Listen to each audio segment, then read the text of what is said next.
Sorry about that. I just enjoyed that Pink Floyd, Another Brick in the Wall music. Welcome to this question and answer lecture on care for place and time.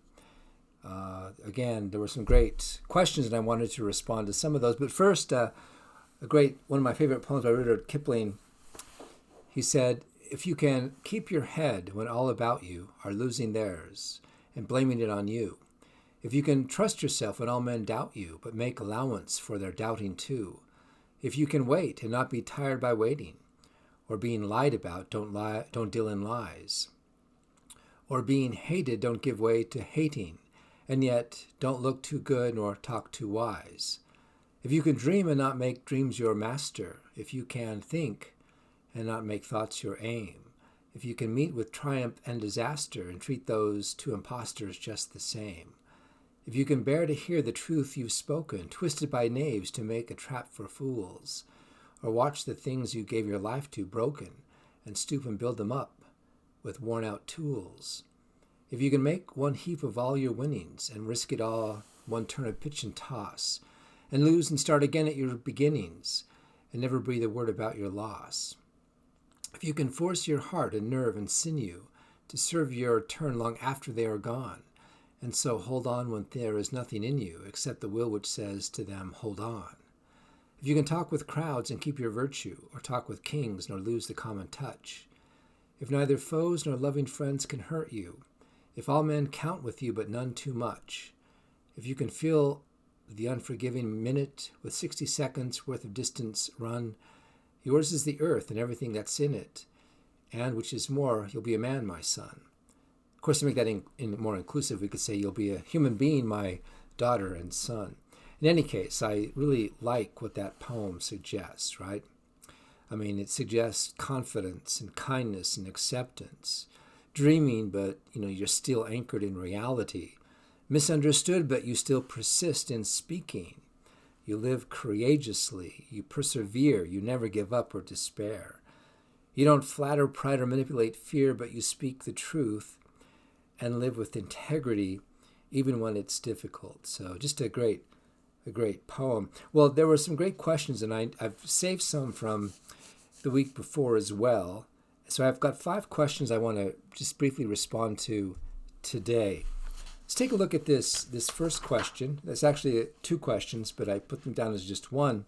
In regards, it says, to the 3 types of power, you mentioned that coercion and manipulation are sometimes required in the right circumstances. So what would those circumstances be? And then another quick thought, what role do these 3 types of power, again, we're talking about coercion, manipulation, and persuasion, what do they have to do about when you're talking about nations and countries, right? Is persuasion always the most effective way to demonstrate power when it comes to opposing foreign powers? Again, some great questions there. So my response, just briefly, going back to Mill's harm principle, if you remember that from a few lectures ago, Mill, of course, said that the only justification I would put in there for coercion and manipulation, right? The only justification to interfere with the liberty of another person is to prevent them from causing real and substantial material harm to someone else. Physical harm to that person or their property. Now, Mill did not think we should intervene to stop them from hurting themselves. Persuasion, we should try to persuade them, of course, right? Try to persuade them not to hurt themselves, but we still would not be justified in interfering in a coercive or manipulative way. Now, that for me is a gray area, right? If someone was hurting themselves, what I think that force would be morally justifiable, right? It's a difficult question. I mean, another qualification would be the mental capacity of the person. Are they capable of acting in a minimally rational way? So, you can think of children or people with mental disabilities. Excuse me. I mean, remember that story I told a while back about that picnic up Provo Canyon with the children who wanted to go down by the river, how some parents would coerce or manipulate their child back from the banks of the river And one parent, certainly was somewhat coercive and manipulative, but they tried to persuasively explain why the child should stay away from the river. And over the course of that evening, only the child, where some persuasion had been attempted, stayed back. And so the point was that even when coercion and manipulation might be required on someone who perhaps lacks the mental capacity, or a child, for instance, or even someone who does intentionally try to harm others, that in accompanying that coercion and manipulation should still be some attempt at persuasive explanation. I also, remember a humorous story from graduate school when it comes to when persuasion might not be the best way. But my son was 5 years old.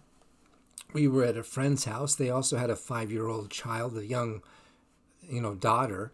And I distinctly remember watching while my friend's daughter began to punch my son, just began to smack him in the body, in the face. And my son just stood there, not knowing exactly what was happening or what to do. And I recall the mother of this child who was, hitting my son. She just quietly and softly said to her daughter, "Please, Ashley, stop hitting Ryan." And that really upset me, right? I mean, why doesn't she just go over there and stop this young girl from hitting my son? It seems like trying to persuade a 5-year-old is kind of stupid. So that was probably a stupid story to tell you, but the point is that if a child or a person lacks the mental capacity to reason in a minimally satisfactory way, then persuasion certainly is not going to work. But I think for most of us, most adults, a minimal mental competence, right, persuasion still is justified, except when they are, right, harming someone else in a material, substantial, real way. The next part of this, what about between countries? Again, I would have to say my answer would be very similar, that even between countries, persuasion should be the first option, prima facie way of dealing with their nations, right, through diplomacy and cooperation. And only in order to stop some other country from harming either your own country or another country might coercion or force would it be justifiable? Along those lines, here are a couple of quotes. Maybe they're relevant, maybe they're not, but Noam Chomsky said, if it's wrong when they do it, it's wrong when we do it. I threw that in there because so often, we condemn countries for doing what we've done ourselves, or if a country does something bad to us, we retaliate in the same way, and that seems to be pretty irrational. This next quote by Gandhi is also great. Relationships are based on 4 principles: respect, understanding, acceptance, and appreciation. So again, I think that persuasion via diplomacy and cooperation is, even between countries and nations, the prima facie best way to proceed. And that requires, right, cultivating those principles of respect, understanding, acceptance, and appreciation. So again, in summary, I think that persuasion should always be our first strategy. And of course, when coercion and manipulation are justifiable is when the other person or country is harming in a physical, real, material, substantial way someone else. Let's go to the next question. Also a great question, right? This has to do with animal rights. It says, we aren't supposed to be cruel to other species, and while I agree with that, the question comes in with the food chain. Often when we eat meat, we are being seen as cruel. How would you face the other species, such as lions, tigers, sharks, and so on, many others that also feast off of other species? Is it cruel to do that? If it isn't cruel for other animals, what makes us different? Is it cruel for the animals that do hunt for fun and not just food as well? So again, I think I would respond that, this is a great question. I mean, if you believe that animals have rights, if you adopt that animal rights perspective, and then does that mean they deserve equal protection? Meaning, in this case, as this student raised, would we have to police the jungle, right? Would we have to stop animals from harming other animals. Go into the jungle, right, and stop the predator from killing the prey, the lion from attacking the gazelle. Well, in brief, the answer would be no. First, it would be impossible to carry out. And if something is impossible, it can't be morally required. Along those lines, it's kind of, well, let's go to the second point, sorry. Predatory animals could not survive in the wild without eating their prey. Humans can survive, right? We can live without eating other animals. I have in parentheses there just sort of a religious perspective. Of course, Eastern religions, many Hindus avoid eating meat. Buddhists are supposed to be vegetarian, not eat meat. Also, in Western religions, it's funny, in the Bible, and this would also be the case in the Quran, if you read it closely, you realize that it wasn't until Noah that humans actually began eating meat. If you adopt that, story, that chronology, that between Adam and Noah, humans seem to have been not meat eaters in a sense. Also, you can see Genesis 9:2 for that. Also, Daniel in the Bible, if you recall, when he was captured by the king, or he was challenged by the king, Daniel stays with a vegetarian diet, and by doing so outperforms the king's meat eaters. That's in Daniel. Isaiah also, talks about in chapter 65 of Isaiah, this idea that in the millennial reign, predatory animals will become herbivores, right? In other words, the lion will lay down with the lamb, right? And so it seems like this, in this idyllic, in the Garden of Eden, and also in the future, like millennial reign of God, that all animals will become herbivores, which is kind of interesting. Another point here, sorry, I got caught up in that, but humans are moral agents in a way other animals are not. Due to our large frontal lobe and more developed neocortex, we can assess the moral quality of actions in ways that other animals can't. And with that higher rationality comes a higher moral standard and accountability. We can harm other animals and other animals in a way, we can harm other humans and other animals in ways that are morally blameworthy. We are morally accountable for our actions in ways that other animals are not. So if I cause harm to another person or another animal, I am both responsible and accountable for that action. If a dog attacks and harms a human or another animal, the dog might be said to be responsible but not accountable. You still might, put the dog down, but you wouldn't think it was unethical or immoral. You would hold the owner perhaps accountable, but not the dog itself, because we realize there is some distinct, real difference here. In this framework, you might say that responsibility means that one was the actor that caused the consequence of the harm, but accountability would be that one had a moral duty to help or not harm and failed in that moral duty, right? And humans possess moral duties, other animals do not, so that's kind of the distinction. And that last point about cruelty, right? Animals in the wild are not callously indifferent to pain and suffering of other animals, nor do they take pleasure in causing pain and suffering. Now, I think that's the case. There might be exceptions, but it seems to me that animals, in a way, are not cruel. They might be violent, but they're not cruel. They operate more on instinct, whereas humans are supposed to, or morally required to act more from reason. Let me move on to the next question. Also some great questions here. I was kind of shortened them from the original, but please differentiate rituals, habits, and routines. And can rituals ever become unhealthy addictions? So here, some definitions might be helpful, right? So, a habit, something done regularly and repeatedly, where the meaning is in the action itself. So examples would be brushing teeth or wearing a seatbelt. Hopefully you have both of those habits, right? With a habit, there is no higher purpose, right? The meaning doesn't go beyond the act itself. Brushing teeth is good dental hygiene, and that's all that's there, right? Wearing seatbelts is good car safety, and that's just it, right? Meditation and prayer might be other examples of habits that you might have, right? Meditation would be a habit for good mental hygiene, right? And even in prayer, maybe you have a habit of saying your daily prayers. But even with the prayer, the meaning is not, outside of the words or the act itself, but prayer, the meaning, the purpose is still within the action of praying itself. So it could be a habit. There are cases when prayers could become a ritual, but we'll get to that in just a moment. A routine, on the other hand, you can see is a series of habits done together or habit stacking.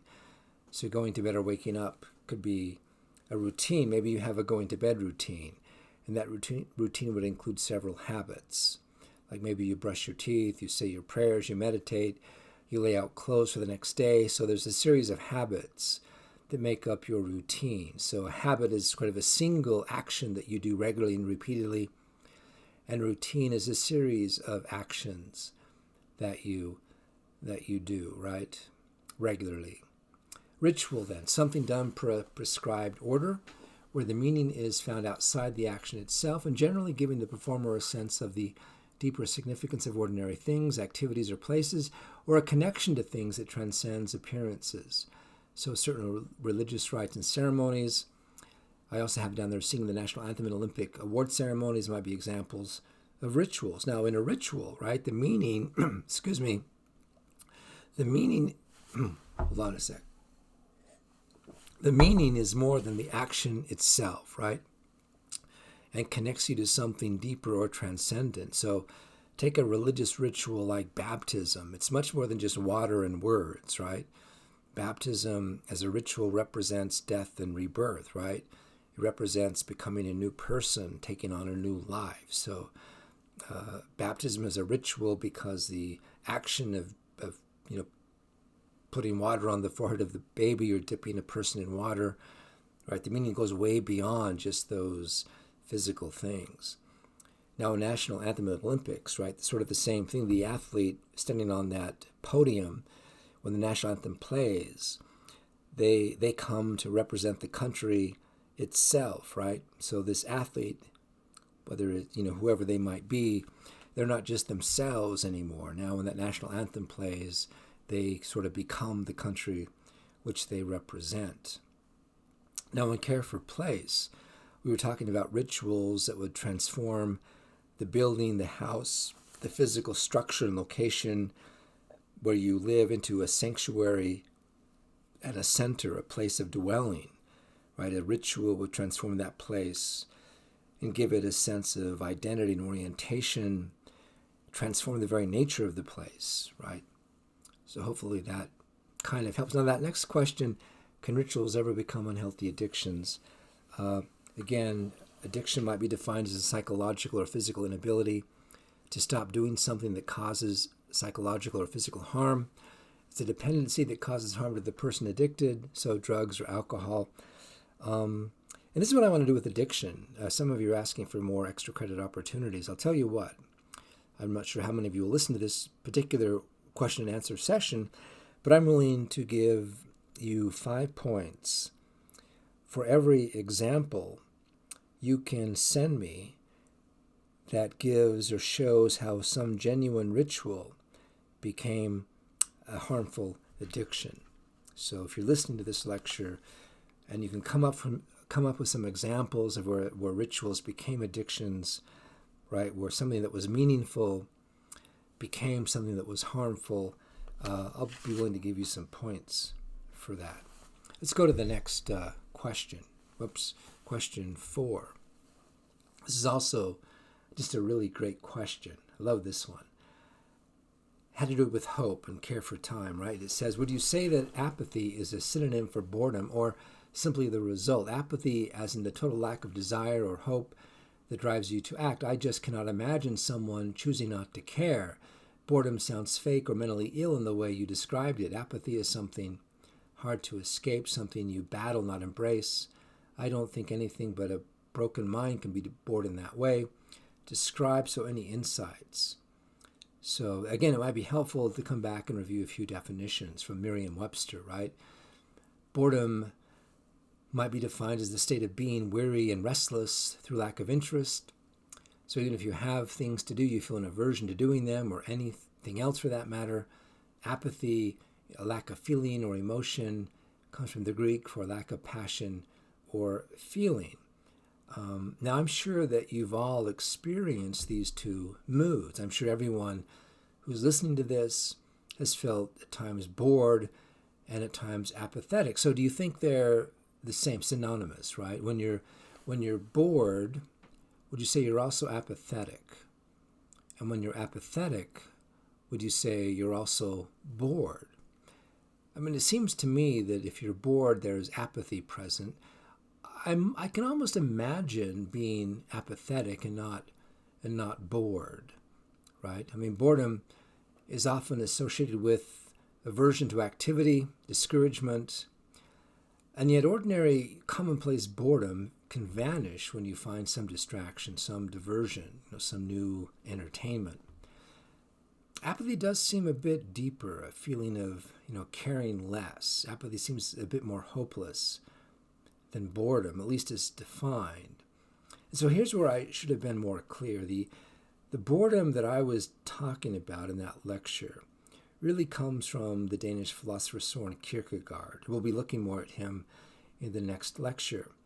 But Kierkegaard, right, or this boredom that feeds into nihilism, is what Kierkegaard defined as a feeling of great emptiness, a sense that life, your life, is meaningless. And maybe I should have called this existential boredom, to distinguish it from ordinary commonplace boredom, and to indicate that it's more problematic than just apathy. I mean, existential boredom is a refusal to participate in the joy of existence, is saying no to life, both the good and the bad.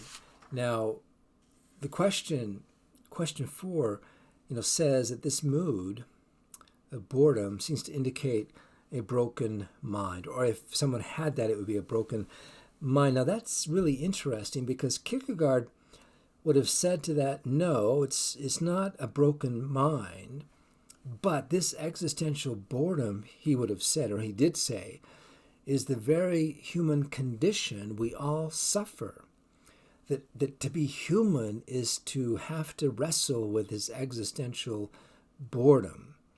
And he goes on to say that we each try to escape this feeling of emptiness and meaninglessness, either through pursuing the distraction of sensual or intellectual pleasure, right? So we try to get away from that existential boredom through physical pleasures or intellectual pleasures, or the other way we try to do this is through the demands of duty. So again, we'll look at this a bit more in the next lecture, but Kierkegaard says that we seek through pleasure or duty to avoid, this existential despair or boredom.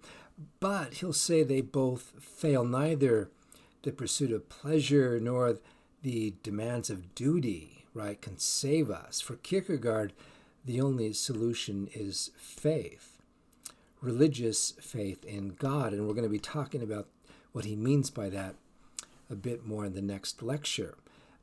I want to actually read a quote that Kierkegaard gives us on this existential boredom. But first, just in passing, I want to remind you that the boredom that we're talking about should not be equated with having nothing to do, right? For Kierkegaard, having nothing to do can usher in a stillness. He actually calls it idleness, but it has different connotations for us. But having nothing to do can usher in stillness, a mindful presence to your own life, right? So having nothing to do it can be quite important for mental health, and having nothing to do can be a great impetus for creativity. So we're not talking about simply the fact that you wake up one day and maybe you're feeling like there's nothing that's demanded of you. In those moments, right, becoming still and just being present to your own life can be quite extraordinarily important. Now, let's go to the way he talks about boredom. It's quite an amazing quote. He says, "How dreadful boredom is, how dreadfully boring. I know no stronger expression, no truer one, for like is recognized only by like. I lie prostrate, inert. The only thing I see is emptiness. The only thing I live on is emptiness. The only thing I move in is emptiness. I do not even suffer pain. Pain itself has lost its refreshment for me. If I were offered all the glories of the world or all the torments of the world, one would move me no more than the other, right? So this is rejection of both the good and the bad, both pain and pleasure. I would not turn over to the other side, either to attain or to avoid. I am denying death. I am dying death. And what could divert me? So again, he describes that existential boredom, right, that can take hold of us. And again, he thinks this describes, in some deep way, the human condition. So what could get us out of this? Well, if I managed to see a faithfulness that withstood every ordeal, an enthusiasm that endured everything, a faith that moved mountains, if I were to become aware of an idea that joined the finite and the infinite. So, in that quote, you get both this great expression of existential boredom, but also he suggests the way out, which is going to be, for him, this religious faith. We'll look at that more soon. But let me come to the very last question. I know you're probably anxious to have this ended, but it's another great question, and this is from a while back, but I've been thinking about it and thought it would be an important question to respond to, right? It has to do with the second dart. I'll just read this. I've thought a little bit about the second dart that we inflict upon ourselves and considered the philosophy of all things out of our control are neutral, meaning nothing that happens to us is either good or bad until we assign it one of those designations in our minds. I think that philosophy works in most scenarios, but what about loss of a child, maybe in childbirth? Losing a loved one at no fault of our own, are supposed to still view that as neutral, dismissed as just quickly as someone cutting us off in traffic? Now, that was a great question, and certainly that seems almost inhuman to think that the loss, the death of a loved one or a child is just simply neutral. So here we kind of need to distinguish Stoicism and Buddhism, right? Stoics gave us that fundamental rule of life, right? Buddha gave us the Dart Discourse, and there's a difference. They're very similar, but still a difference. The Stoics believed that to call something good or bad required that it had to be something in our control. Otherwise, it just was what it was. And since you cannot control what happens to you, you cannot control, like the loss of a loved one, you cannot control the pain or the suffering or the sorrow they caused you, then you should consider it simply as neutral, because the goodness and the badness would have to be found in your response, right? So you should see even the loss of a loved one as a sort of a neutral thing. This again is kind of that objectivity of perception and attunement of inner attitude, right? Simply to see things for what they are in themselves, neither as good nor bad, but just events, right? The neutral notion, and then you have to choose how you respond to it. Now Buddha is a bit different. Buddha in the Dart Discourse, right? For him, bad things, do happen to us, right? Painful, sorrowful things do happen, and they are bad in a sense, right? In fact, the reality of sickness and death led him to say that life is suffering. But the greatest misery we suffer is not the pain of the first dart, but the misery of how we react to what has happened. So the second dart. Yet he's going to say, if we can, just accept the pain and suffering, the sorrow of the first dart and not react to it. I mean, we can express sorrow in our emotions, but just not hold on to them, right? And he says, even in the midst of that pain and sorrow and suffering, we can have peace and a deep sense of joy. I mean, it's hard to say, hard to hear, hard to perhaps accept, but every emotion we feel in some sense is beautiful, connects us to life, and can lead us to a deep joy if we learn how to be present to ourselves and to life as it is, right? Here's a quick story. Well, I guess it's a long story, but it illustrates that. Kisekatami was a young woman from a wealthy family who was happily married to an important merchant. When her only son was 1 year old, he fell ill and died suddenly. Kisa was struck with grief. She could not bear the death of her only child. Weeping and groaning, she took her dead baby in her arms and went from house to house, begging all the people in the town for news of a way to bring her son back to life. Of course, nobody could help her, but Kisa would not give up. Finally, she came across a Buddhist who advised her to go and see the Buddha himself. When she carried the dead child to the Buddha and told him her sad story, he listened with patience and compassion and then said to her, "There's only one way to solve your problem. Go and find me 4 or 5 mustard seeds from any family in which there has never been a death." Kisa was filled with hope and set off straight away to find such a household. But very soon she discovered that every family she visited had experienced the death of one person or another. At last she understood what the Buddha had wanted her to find out for herself, that suffering is a part of life and death comes to us all. Once she accepted the fact that death is inevitable, she could stop her grieving. She took the child's body away and later returned to Buddha to become one of his followers. So again, it's all about presence. It's all about choosing how to be present to your life, how to be present to yourself, how to be present to others, to community, to the world, right? It's about choosing how to be present to the places where you live and how to be present in time. In my next lecture, I'll discuss how to cultivate hope, how to overcome boredom and death, and the nihilism that they threaten. Anyway, thank you very much, and we'll be talking to you again soon.